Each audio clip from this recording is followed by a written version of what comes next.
Hello everyone, my name is Ruaraidh Wishart. I'm the archivist at Abertay University, and I'm delighted to be able to speak to you today just about the Abertay 25 project so far, and also the progress that I've made with the Archives project itself. I'm also really looking forward to showing you some of the items and discoveries that I've made in the collections and also as part of the Abertay 25 project. So without further ado, I will share my screen with you and we'll get started on the talk. And just whilst we wait for that to load up, I'll just give you a little bit of background. The Archives were established in February 2019 when I took up post, and one of the first things that I did was I set about surveying the records at the university just in order to get a handle on the extent of the collections, and to make a start on the cataloguing.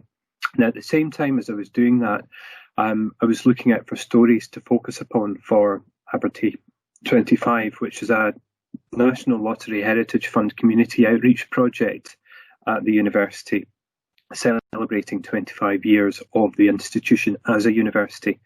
But it's also focusing on its wider history, going right back to its foundations in 1888. Now, I'll tell you more about the collections in the Abertay 25 project in a wee bit. But before that, I'll give you a little bit of background to the history and the development of the institution. Now, I'm aware that I'm going to be fitting a gallon into a pint pot with this, but I hope that you'll find it interesting and useful as well. Now, from the list here, you can see that we've had quite a few name changes, and at one point we were also associated with the College of Art in Dundee. Now, I'll mention why this is later, but just to warn you, my main focus is going to be on the technical college throughout the talk, so we won't really be saying much about the history of the art college. So it all started with the Dundee Technical Institute. In 1872, Sir James Baxter of Kilmartin passed away, and he left £20,000 for establishing an institution that would provide education for the working classes in Dundee to give them skills to work in industries in the area. So in 1888, when the institute was established, 238 students enrolled for the first classes, which were held at new premises in Smallswynd, within the University College Dundee campus. Now, these were evening classes in science subjects like chemistry and physics, and technical subjects like engineering, and there were also applied art classes, which at that time were mainly based around technical drawing. There were later classes in other areas like jute, which was established in 1889, and also telegraphy, which was a subject, that along with art was very popular with women in the late 19th century.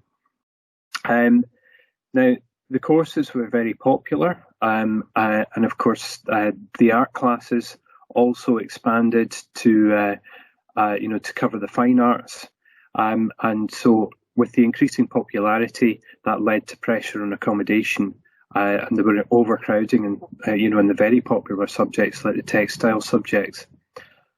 So in 1906, the Institute bought land on the site of the old chapel shade works in Bell Street, and they drew up plans in 1907 for a new technical college building, and they managed to raise enough money to start construction work.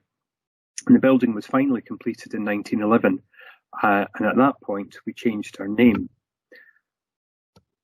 And we changed our name to the Dundee Technical College and School of Art. And this change really reflected the expansion and the importance of the art provision in the institution alongside the importance of the technical college. And of course, a few years later, the First World War started. Now, the war didn't affect subjects that were needed for the war effort, like marine engineering, but it did bring challenges in enrolment in non-war related subjects like textiles. And the college adapted with providing testing facilities to businesses and new courses, for which they knew there was going to be a demand. So, for example, they offered courses in first aid for sailors and also jute manufacture for women. And I'll say more about that later. After the war, there was a brief increase in the enrolment from returning soldiers before the economic instability of the 1920s and 30s hit. Now, this period, this post-war period, was also notable for the introduction of new subject areas in courses like, pharmacy and commerce subjects, home and foreign trade and accountancy, for example. Another development was the introduction of ordinary and higher certificates by the Scottish Education Department for a national, if you like, further education qualification framework in science and technical subjects. And these provided a standardised system of qualification to university level in their subjects. Certain groupings of these subjects also led to the award of higher national diplomas. Now, these were very popular with the students because they were being asked by employers to prove that they had achieved a certain level of education in their subject areas. Coincidentally, one of the prerequisites for getting the certificates was also that they had to have attended a certain number of classes in their subjects. So coincidentally, that improved the attendance levels on the courses, and so they also became very popular with the lecturers as well.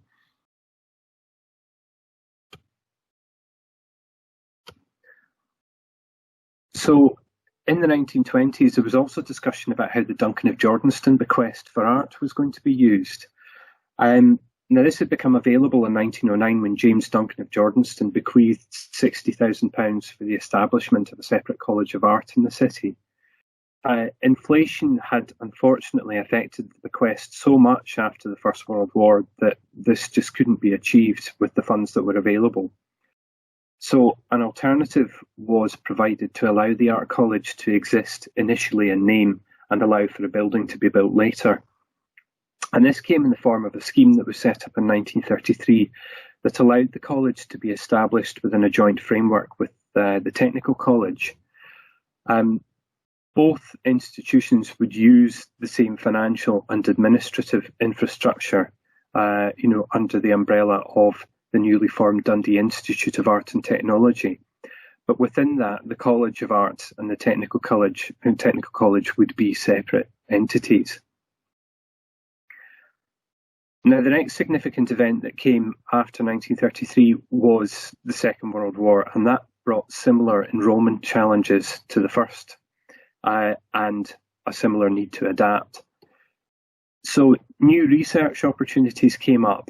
For example, reports were provided to government on engineering production, and involvement in research actually carried on after the war. For example, in textiles and the collaborative search with industry for an alternative to jute fibre. And this relationship with industry carried on really until the present day. The post-war period also saw new developments and qualifications. We became a teaching centre for degrees that were awarded through the University College of London in pharmacy, mechanical engineering and electrical engineering. And this actually developed further with the establishment of the Centre for National Academic Awards, which allowed us to develop courses that led to degree awards without the need for involving universities.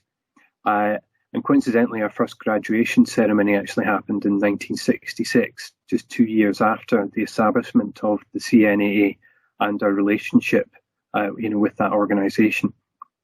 Another milestone in the development of the institution was the introduction of computers in that same year.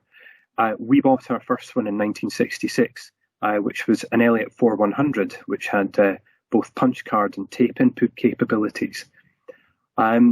Initially, that computer was intended for limited research and teaching use at the college, but later on computers were integrated into every course that we offered, an acknowledgement that computers really were the future. And like the first phase of the institution, we ended this one with another period of building expansion, which was the construction of the Kidd and Baxter buildings that are still in existence on the campus today. You can just see a photograph of those two buildings at the time, just in the middle, composite of the publicity photographs there. So the split with the Art College was a long time in coming. After the building of the separate college building, Art College building on the Perth Road, the two institutions really had little contact with each other, except at the Board of Governors level. And they were often at odds over the future of the Dundee Institute of Art and Technology. So the split was inevitable, and it became official in 1975. The new Dundee College of Technology that was established carried on developing new degree courses. So, for example, we developed Scotland's first science-based BSc degree in nursing, which was launched in 1975. Other degree courses that came later was a BSc in quantity surveying and building. A BA in applied economics was another one. Another element, in the history of the institution was that research continued to play an important role, especially collaborative research with industry, and I think that's really best illustrated in our relationship with the continuous casting firm Rotomead. And together with our mechanical engineering department, the firm developed its first machines and ran a lot of joint projects with the department and also our research students, looking at continuous casting processes and the different types of metals that could be used in these. Research was encouraged in all areas though, and it developed well in the areas of wood technology and also the study of fungus. The expansion of computing continued at this time as well. A computing module was included in the nursing degree from the start, which was really quite a radical thing to do. A postgraduate diploma in software engineering was developed in the early 1980s. There was also, there were also independent qualifications that were being developed in computing studies at this time as well. The introduction of the DEC system 20 in the late 1970s also really helped to enable this expansion. This really upgraded our system from the old Elliott 4100, and it allowed the development of a computer network across the college, and also gave greater staff and student access to terminals. And the new computer system also allowed the library to develop an electronic cataloguing and lending system.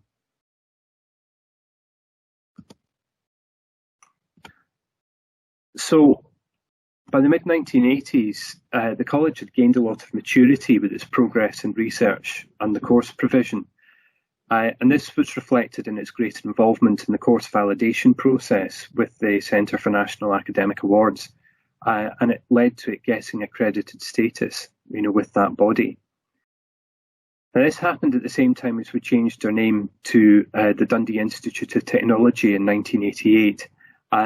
And it allowed us to make our own decisions in the review and approval processes for our qualifications. Now, we took full advantage of this, and we developed new degree courses in socially relevant areas like environmental studies, as you can see from the leaflet there. Research also carried on, and new relationships with industry were formed, and also new institutes were created. For example, the Wood Technology Institute was formed around about 1990, and it developed a relationship with the Unicorn, applying its research on wood fungus to a project to help preserve its hull. Now, in 1992, the Dundee Institute of Technology applied, along with other higher education institutions, for university status. Unfortunately, DIT was refused university status on the grounds that it wasn't big enough.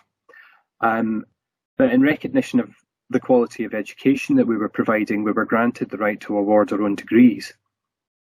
But of course, we wanted a bigger prize.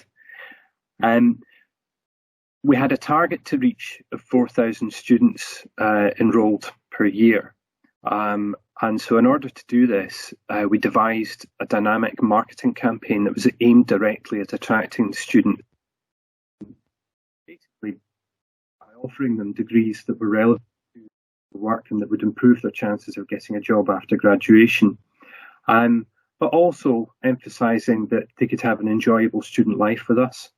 And just to top it all off and to get their attention, we also developed a snappy slogan, which was, "You can do it at DIT." Now, I think that campaign is probably best reflected in the TV advert that we've now got in the archives. And I can let you see it here. We asked some students at Dundee Institute of Technology exactly what they were doing there. BA in accounting, BSc in quantity surveying, mechanical engineering, HND computing, BSc honours physics and chemistry, BA business studies, I am an applied economics student. HND in civil engineering, DJ, BA legal studies, Basketball, student politics, BSc in science, microsystems and computer science. I'm on a work placement. You can do it at DIT. Call Julie McEwen now. So dynamic stuff. And of course it worked. University of Abertay Dundee became official in August 1994. So what have the last 25, 26 years brought? Well,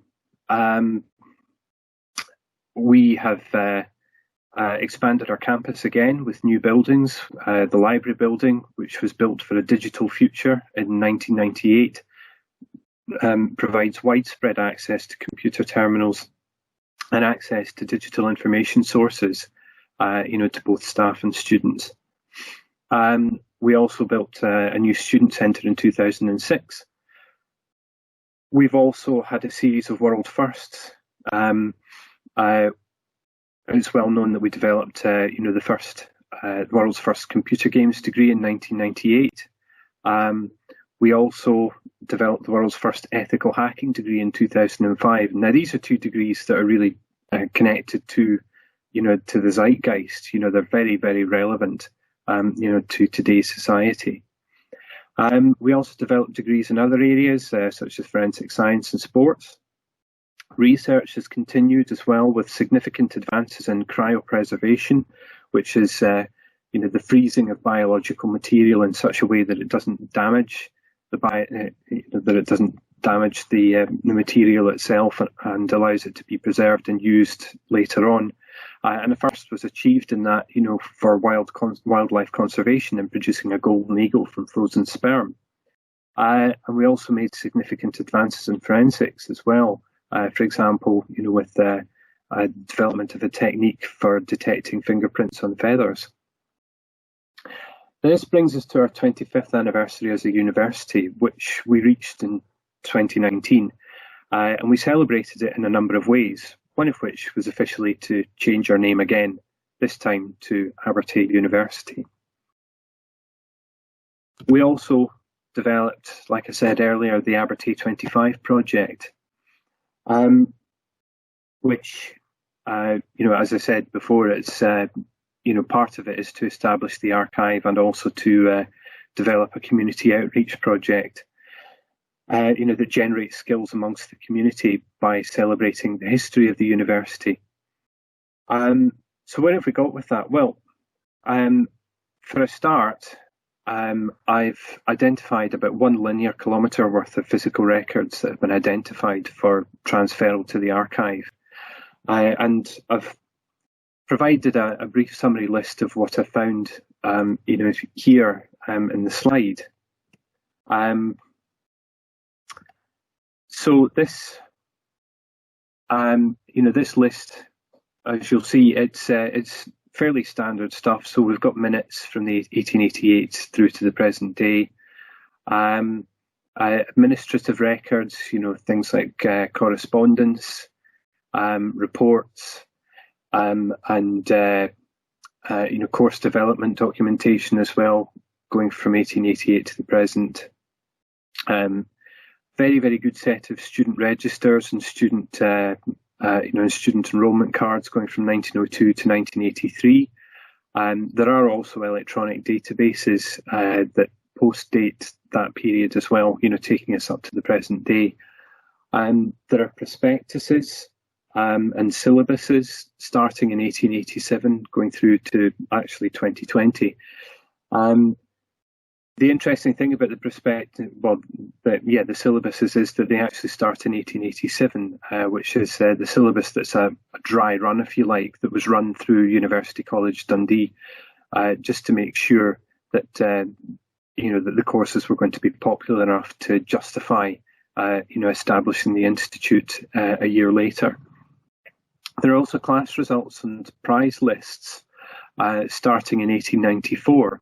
And these early prize lists, they provide a record of students at the institute, that predate the student registers.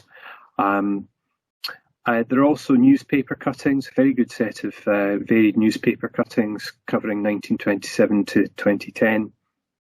A very good set of publicity photographs starting around about 1900 and taking us through to the present day. A limited number of plans, including plans for Old College, in 1907. And finally, we also have some externally deposited collections and miscellaneous items. So the externally deposited collections, for example, there's a collection relating to John Nicholson Lowe, one of our engineering lecturers in the middle of the 20th century. And there's also a minute book for the Dundee and District Association for the Promotion of Technical Education. In terms of miscellaneous items, these are more sort of object-like items. There's a good set of medals, and there's also an interesting set of audio tapes, reel-to-reel audio tapes, which are some radio shows that were produced by students round about the time of the You Can Do It at DIT campaign, which I'm investigating ways to actually get those digitised so that we can actually get some more detail in those. So, as well as that, we've also done work in terms of developing an archive policy that just establishes the archives, or established the archives, and that was passed by the executive committee around about April 2019, and it really just gives the archive the authority to carry out the work that it's doing. Another thing that we did, that I did, was I went and registered Abertay University archives with the National Register of Archives that's held by the National Archives down in London. And so we have an institution number which is GB3516. So we are nationally and internationally official now. I've also developed a website which is really just a signpost for the archives and the services that it provides, as well as giving the basics about what we do and how to get in touch with us. It also gives some links to to projects that we're involved in, and also gives links to to blog posts, which gives you some basically goes into the details of some of the discoveries that we've made. And there's also an image gallery that you can browse as well. There's also an online catalogue that I've established, and the early collections are catalogued, and lists are available, basically covering the early records from 1888 through to 1936, I think. And you can search that through the online catalogue, and you can see the link to the online catalogue just at the bottom of the page here. Obviously that's a work in progress, but one of the other things that I'm going to be doing is I'm going to be putting up little thumbnails of digital images, for the early photographs that we have as well. So keep an eye on that. And another online offering that we have is the archive submission portal. Now, this is something that's a bit different.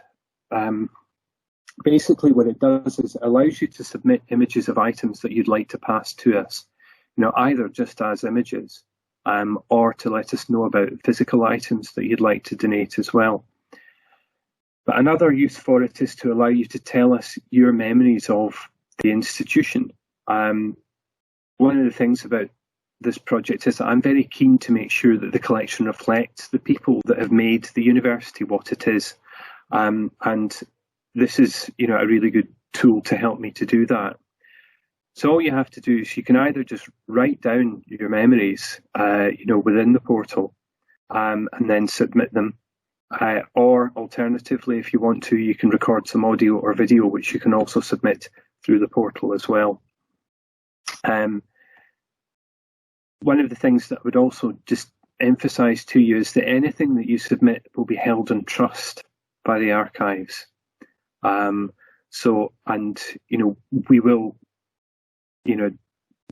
will catalogue things as soon as possible in order to provide access, and we'll also promote them in future projects, that we'll be developing as part of, as part of the archives project. So please don't think that if you submit something that it's just going to go into a black hole.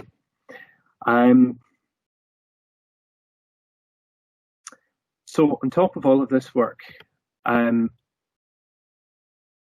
we also developed the community outreach project. So what we did with this was that we identified 25 stories from the history of the university, and we highlighted them through the First of the Abertay's Firsts page that you can access through the website that I showed you earlier. But 14 of those stories were also researched in depth by young people, and they were assisted by the volunteers in doing this. And these were volunteers that we recruited from the community.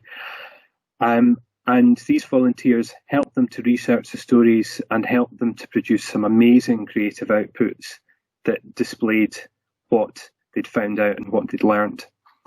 And this part of the project engaged 250 young people from 4 schools in Dundee, with the university, and helped them to develop research skills and other skills, that they'll be able to use, later on in their school careers, and also in the world of work, the sorts of skills that we're looking at are things like, teamwork and communication skills.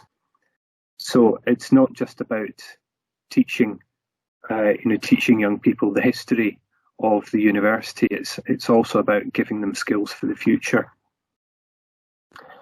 And we were amazed by the creative outputs that they produced.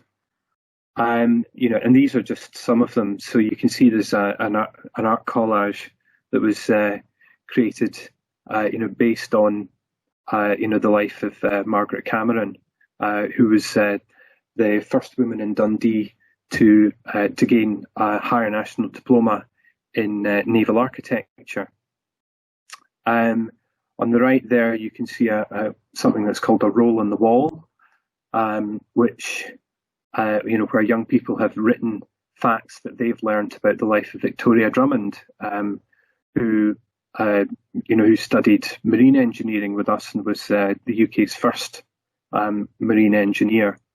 The UK's first female marine engineer. And what they've done is they've just put facts down about Victoria Drummond and qualities, the qualities that she had in order to be able to, have such a successful career. The middle photograph is of some young people who were working on a story about David Reed Tate, and they created a fantastic puppet show based on his life.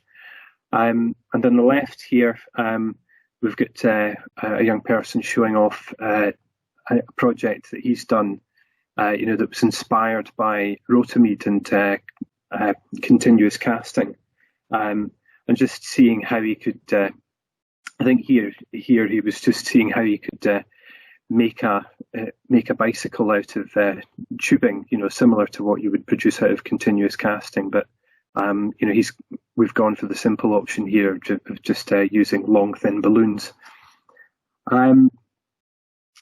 These are just a handful of some of the outputs. We've also seen computer games designs and even a rap that was based on the life of one of the other individuals that we covered in the Abertay 25 project. So by March 2020, we were all set to go ahead with the next phase, which included an exhibition about our history with jute and the next part of the community outreach work that we were going to be doing. But of course, then COVID-19 hit.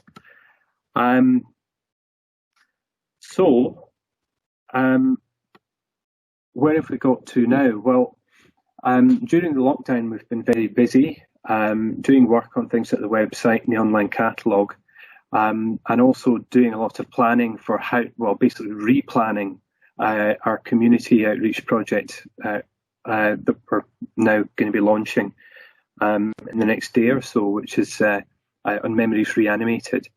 12 young people from 3 Dundee schools are going to be conducting recorded interviews online with former staff and alumni about their experiences studying and working with us. And what they'll then do is they'll take short extracts from these and they'll create simple stop motion animations for them. So just to give you an idea of the sorts of stories that they're going to be using, here's one that we produced earlier. And this is with a former mechanical engineering research student who came all the way to Dundee from India. So I wrote to my professor, Dr. Johnson, that I will be joining there on the 7th. And I traveled on my own. That was the first time I traveled on my own internationally. And somehow I reached London and then to Edinburgh and then to Dundee. And then in the evening, I went to the College of Halls of Residence. They were not knowing about me that I'm coming, so I had to explain them. Yes. And it was that January 87 was the worst winter in the UK. My another supervisor, he was staying in Teeling, which is only few miles away from the Dundee, Teeling. And his whole family, there are only 4 or 5 houses, and whole family was completely shut down because the all the pipes were broken because of heavy snow. And there was almost a few feet high snow and everything. And that was the worst worst time when I went to Dundee, because in Bombay, we never see the snow. Yes. There is no temperature dropping below 25 degrees. And here I was in minus 10 degree, So that was the start of my journey. I was a teenager during the big freeze. I remember that. It was the first time I'd ever seen snow that deep. I fully sympathise with him. So another thing that is going to be coming is our jute exhibition. We had to replan that. We were going to be running it in the Verdant Works, but unfortunately, even though the Verdant Works has reopened, it's only partially reopened and it doesn't have any room for our exhibition at this time. So we've decided that we're going to put that online. So look out for that. It'll be an exhibition just about our connection with jute training. We'll also be having an online display event in February 2021, just celebrating the achievements of the Abertay 25 project as a whole. And of course, in addition, we'll be doing more cataloguing, sharing collection images through social media, and expanding the website with more highlights and blog posts, and perhaps even doing another exhibition. So, keep an eye on the website and the social media just for developments in the project. Now,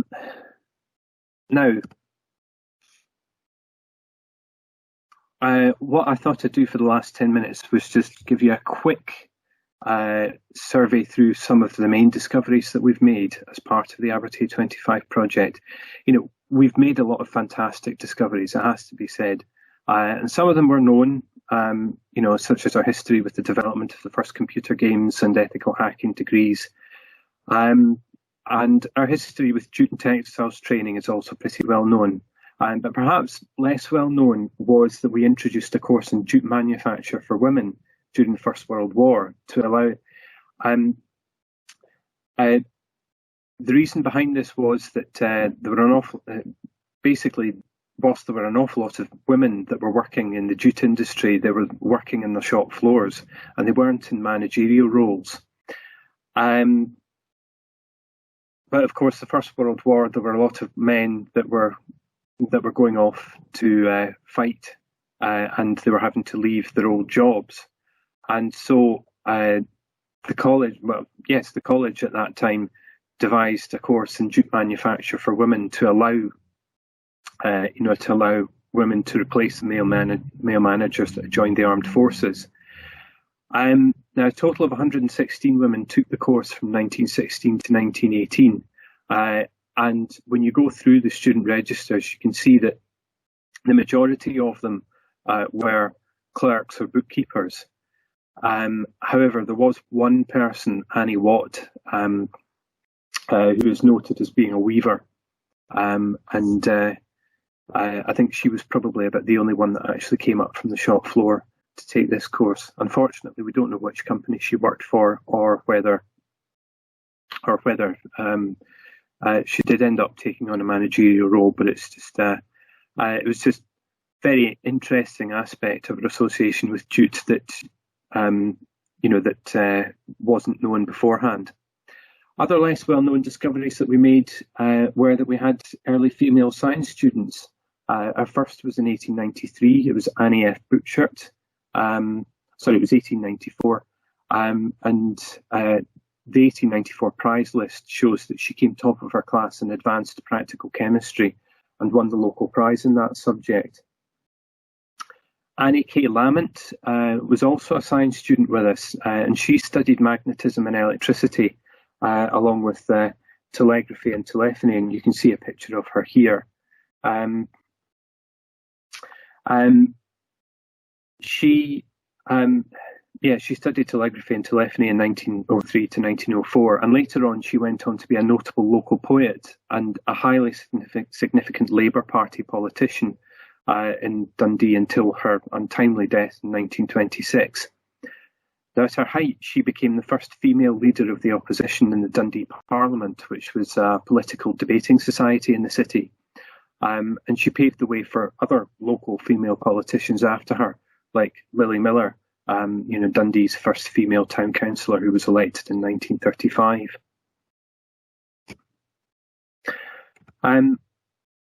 Another fascinating person, fascinating early alumni of ours that went on to lead a fascinating life was David Reed Tate. Now, after studying building and construction with us around about 1902, he went on to work at the Royal Botanic Gardens in Edinburgh before being hired to prospect for phosphates on Christmas Island and the then deserted Henderson Island. Now, whilst on Henderson Island, he discovered the remains of some people that had been shipwrecked. And he was obviously a very compassionate man, because he decided that once he'd finished his work, he would return at another time in order to build a shelter and leave supplies for any other poor, unfortunate person that ended up stranded there. Now, his story really grabbed the imagination of the young people at Grove who looked at, who researched him. And they did an awful lot of work, not just on finding out about his life, but also finding out about Henderson Island and the ecological problems or the environmental problems that it's suffering at the moment. Callum Chowdhury is another very, very notable person in Dundee. He studied textiles with us in 1967 to 68. And he was employed in jute manufacture until the 1980s when he moved into the restaurant trade.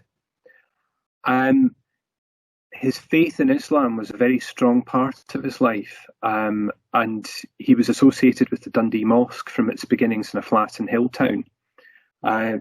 As the Muslim community grew in Dundee, so too did the need for a mosque, for a larger mosque.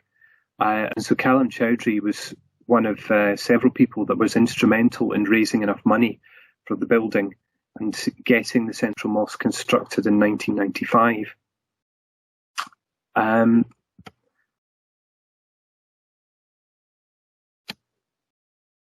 Now, you might think, well, those are several, notable people that we found out about, but there are other things that we're famous for. And you might think that our history with computing would be obvious, but I suppose every institution has its own version of the tale. Now, I mentioned that our first computer was an Elliott 4100 and that it was bought in 1966. But our history with computing actually goes back a decade before that. And our evidence is actually in the form of this brochure that I've got on the screen here, which is for courses that were offered to business and industry in 1957, looking at the uses of computers in these sectors. Now, these courses look like a natural extension of the well-established connections that the college had with industry at that time. And they were obviously trying to develop them at this time also in an effort to support them in continuing professional development beyond the classroom. And this particular subject was offered at the time when Lyons Tea Rooms had developed their first computers to carry out their massive national accountancy jobs. So the college, I think, was trying to stay ahead of the curve on this. Now, as I mentioned before, the early integration of computers with all our work helped to develop specialised qualifications and led us on interesting paths through software engineering, mechatronics, onto computer games and ethical hacking. And I think they can all be traced back to, our first adventures in computing all the way back to 1957. Another area where we tried to be ahead of the curve was in the development of nursing training. Before the 1970s, nurses were trained with a combination of learning knowledge, like anatomy by rote, and learning skills by repetition, their clinical skills, on the ward. But in the late 1960s, there was a move to reform this and to develop training that promoted more analytical skills and independent thought. So in collaboration with the local College of Nursing, the Chief Regional Nursing Officer for Tayside and the General Nursing Council for Scotland, Dundee College of Technology Schools of Chemistry and Biology, later the School of Science, developed Scotland's first science-based nursing degree course in 1975. Now, the idea was that the students would take courses tailored to the needs of nursing that included biology, chemistry, psychology, sociology, and nursing studies, and even a computing module.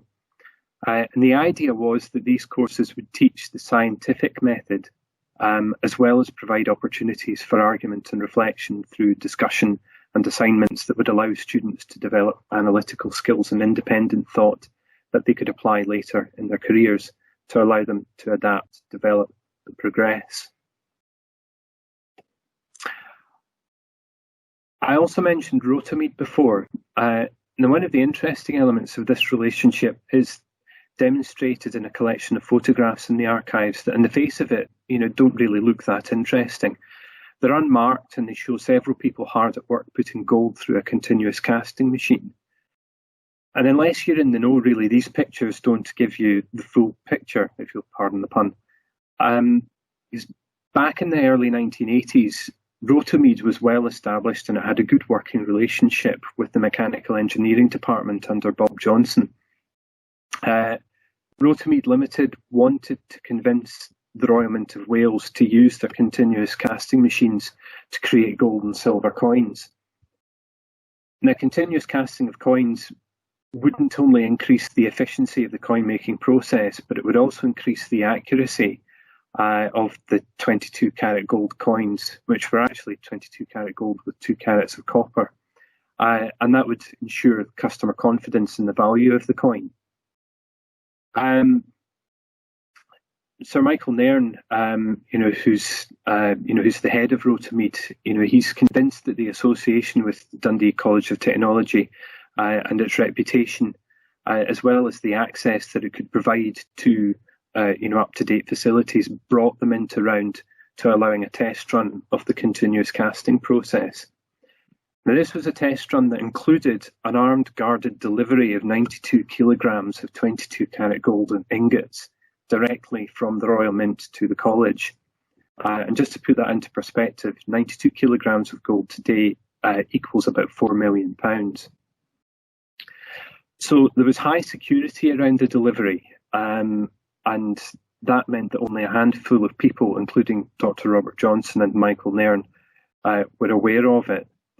An entire corridor of the mechanical engineering department was closed off, and the van delivering the gold was instructed to park outside a back door entrance leading directly to this corridor. So on that day, students and staff were very, very confused at the sudden restrictions that were put in place and the fact that they weren't able to access that corridor. And they were also unaware of the history that was being made. So the continuous casting demonstration was a huge success. The ingots were placed into the furnace, melted and shaped into long strips of cooled gold. And then the coins were punched out of these strips of metal, and the excess of it was put back into the furnace in order to make more. So there was absolutely no waste involved. I'll just show you the picture here. And you can see the strip just being put through the machine. As a result of this demonstration, the Royal Mint of Wales bought 2 continuous casting machines from Rotamead Limited.